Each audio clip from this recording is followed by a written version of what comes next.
অতএব সমস্ত বিচার বিবেচনা করে কোর্ট এই সিদ্ধান্তে উপনীত হয়েছে যে রণজয় চ্যাটার্জির বিরুদ্ধে যে অ্যাডাল্টারির চার্জ ইমন মুখার্জি এনেছিলেন তার কোনো ভিত্তি নেই।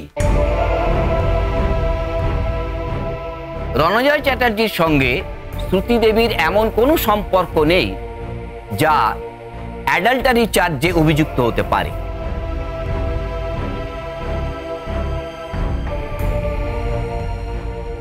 রণজয় চ্যাটার্জির এগেনস্টে দ্বিতীয় চার্জ যে তিনি একজন পুলিশ অফিসার হয়ে দেশের বিরুদ্ধে কাজ করেছেন, তিনি একজন অ্যান্টি সোশ্যাল এলিমেন্টের স্ত্রীকে আশ্রয় দিয়েছেন। এ ব্যাপারে আমার বক্তব্য খুব স্পষ্ট। কেবলমাত্র একজন অ্যান্টি সোশ্যাল এলিমেন্টের স্ত্রী হওয়ার জন্যে তিনিও যে অ্যান্টি সোশ্যাল এলিমেন্ট এটা কিন্তু বলা ঠিক নয়। শ্রুতি দেবী একদিন ভুল করে এবং ভুল বুঝে এই জীবন বেছে নিয়েছিলেন, কিন্তু পরবর্তী সময়ে তিনি তার নিজের ভুল বুঝতে পারেন।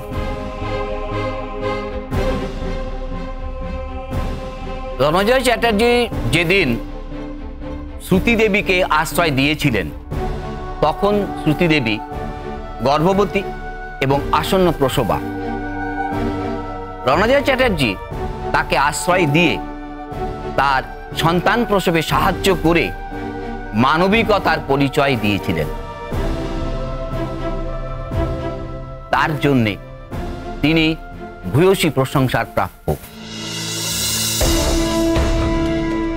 উপরন্তু একজন পুলিশ অফিসার হয়ে তিনি দেশের বিরুদ্ধাচরণ তো করেনই, বরং দেশের জন্যে, জাতির জন্যে তিনি তার বারবার নিজের জীবন ঝুঁকি নিয়েছেন।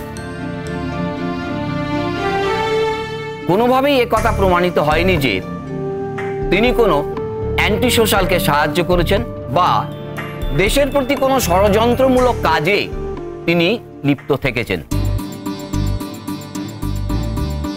বরং এই কথা প্রমাণিত হয় যে অ্যান্টি সোশ্যালকে সমাজের মূল স্রোতে ফেরাবার জন্য তিনি তার জীবনের ঝুঁকি নিয়েছেন। এবং শুধু তাই নয়, তার স্ত্রীকে বাঁচাবার জন্য তিনি তার স্ত্রীকে সমাজের মূল স্রোতে ফিরিয়ে এনেছেন। এরকম একজন আদর্শ পুলিশ অফিসারকে আমরা অভিনন্দন জানাই। তার ডিপার্টমেন্ট তাকে উপযুক্ত সম্মান এবং শ্রদ্ধা জানাবে, এটাই আমরা আশা করি। আমরা এবার আসব ইমন মুখার্জির প্রসঙ্গে। ইমন মুখার্জি কোর্টে একটা পিটিশন সাবমিট করেছিলেন, তাতে ইমন মুখার্জি এবং রণজয় চ্যাটার্জি দুজনেই সই করেছিলেন। ইমন মুখার্জি কোর্টে দাঁড়িয়ে নিজে স্বীকার করেছেন যে তিনি এই সইটি ব্যাকডেটে করেছিলেন কেবলমাত্র নিজের স্বামীকে বাঁচাবার জন্যে। যেহেতু ইমন মুখার্জি তার স্বামীকে বাঁচাবার জন্য এই কাজ করেছেন এবং তিনি নিজে কোর্টে দাঁড়িয়ে স্বীকার করেছেন যে তিনি ভুল করেছেন, তাই কোর্ট তার বিরুদ্ধে কোনো সাজা বরাদ্দ করল না।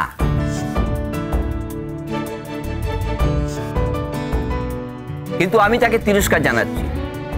তিনি যেন ভবিষ্যতে আর কখনো এই ধরনের ভুল না করেন, কোনো পরিস্থিতিতেই তিনি যেন মিথ্যার আশ্রয় না নেন। অতএব সব দিক বিচার করে কোর্ট এই মামলাটি ডিসমিস করে দিল। এই মামলায় অভিযুক্ত রণজয় চ্যাটার্জি এবং অভিযোগকারী ইমন মুখার্জি দুজনেই বেকসুর খালাস পেল।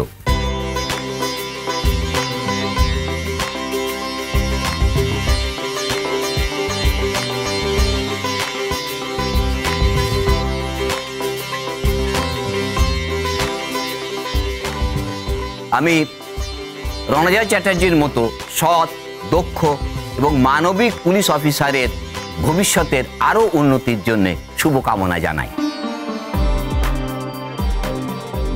আশা করব ইমন মুখার্জি এবং রণজয় চ্যাটার্জি দুজনেই সংসারের সমস্ত ভুল বোঝাবুঝির অবসান ঘটিয়ে আবার দুজনে মিলিত হবেন এবং সমস্ত ভুল বোঝাবুঝিকে সরিয়ে রেখে তাদের সাংসারিক জীবন অতিবাহিত করবেন।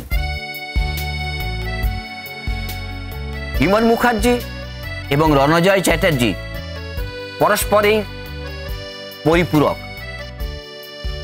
বিমল মুখার্জি যে ভুলই করি থাকুক না কেন তা কেবলমাত্র তার স্বামীকে বাঁচাবার জন্যই করেছেন, স্বামীকে ভালোবাসে বলেই করেছেন।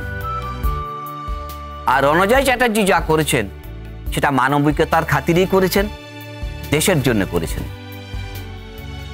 দেশের স্বার্থে করেছেন। এই দুজন মানুষ একত্রিত হলে আরো ভবিষ্যতে বড় কাজ হবে বলে আশা করি। আমাদের দেশের আরো উপকার হবে।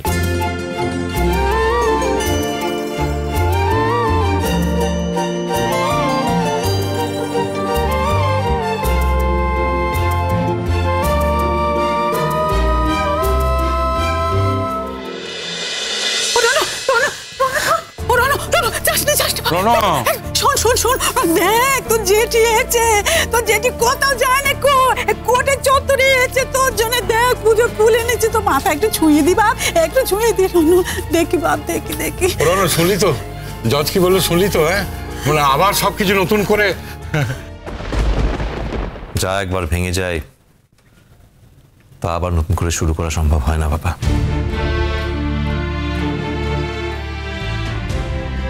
অন্তত আমার পক্ষে সম্ভব নয়। ক্ষমা করো আমায়। আমি তোমাদের বাড়ির সকলের দায়িত্ব নিতে চেয়েছিলাম, কিন্তু তোমরা সেটা অস্বীকার করেছিলে। তোমরা আমার কাছ থেকে কোনো দায়িত্ব নিতে চাওনি। তবু বলি, সন্তান হিসাবে আমি এই দায়িত্ব নিতে চাই,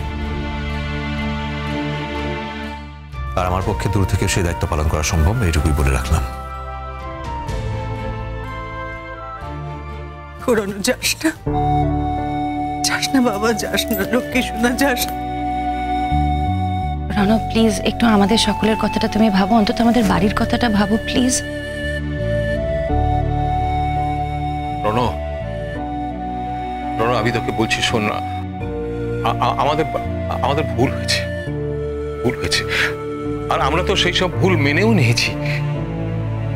তুই বাড়ি ফিরে চল রণ, বাড়ি ফিরে চল। দেখ আমাদের তো বয়স হচ্ছে, আমরা দিন দিন অশক্ত হয়ে পড়ছি, কদিন বাঁচবো কে জানে। বাড়ি ফিরে চল রণ, বাড়ি ফিরে চল। না কাকামণি, এই সময় দাঁড়িয়ে আমার পক্ষে সিদ্ধান্ত বদল করা সম্ভব নয়। রণ প্লিজ, আরেকবার কি ভেবে দেখা সম্ভব নয়? প্লিজ একটু ভেবে দেখো। ভেবে দেখেছি আমি।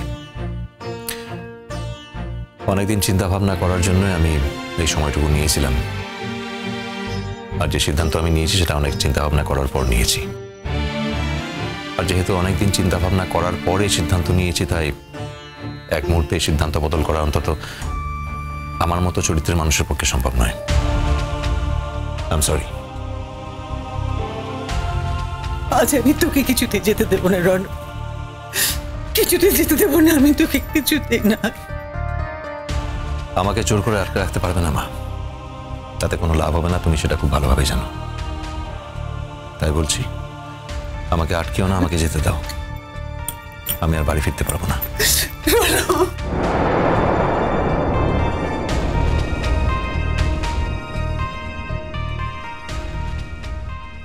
রণ বলছি, আমি ওই বাড়িতে ফিরলে যদি তুমি ওই বাড়িতে না ফেরো, আমাকে সেটা বলে দাও। আমি তাহলে আর ওই বাড়িতে ফিরবো না, কারণ বাড়িটা তো তোমার, তোমারও বাড়িতে যাওয়া উচিত। এবার আমি ফিরছি বলে যদি তুমি না ফেরো, সেটা প্লিজ করো না, ওই বাড়িতে যাওয়াটা বন্ধ করে দিও না প্লিজ। বিমল মুখার্জি, আপনি একজন অ্যাডাল্ট। আপনি যদি হোস্টেলে থাকেন তাহলে সেটা নিজের ইচ্ছেতে থাকবেন, কারো কথায় কোনোভাবে বাধ্য হয়ে নয়। সেরকমভাবে আপনি যদি ও বাড়িতে যেতে চান, নিজের ইচ্ছেতে যাবেন, নিজের ইচ্ছেতে থাকবেন, কারো কথায় বাধ্য হয়ে নয়। সম্ভব।